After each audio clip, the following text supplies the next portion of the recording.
Mahalagang tanong ng barangay.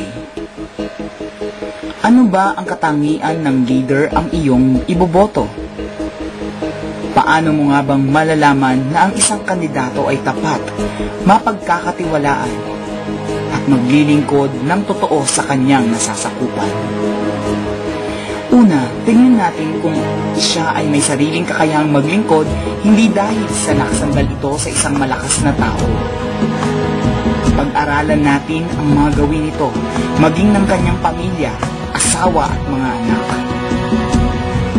Mahusay ang pamamalakad ng isang leader barangay kung mismo sa loob ng kanilang tahanan ay maayos niya ding napapalakad. May kakayahang maglingkod na gamit ang kanyang sariling pag-iisip, hindi dahil sa magiging tagapayo nito.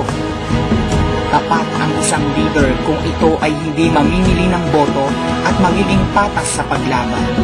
Matino ang isang leader barangay kung wala itong bahid ng kasakiman, pag-iimbot at pagkakaroon ng hangaring kumita imbes na maglingkod. Marunong sumunod sa batas na kanyang ipapairal. May isang sultan. May kakayahang tumanggi sa kapritsyo ng iba. Hindi gumagamit ng pagbabanta o pananakot. At higit sa lahat, may takot sa Diyos.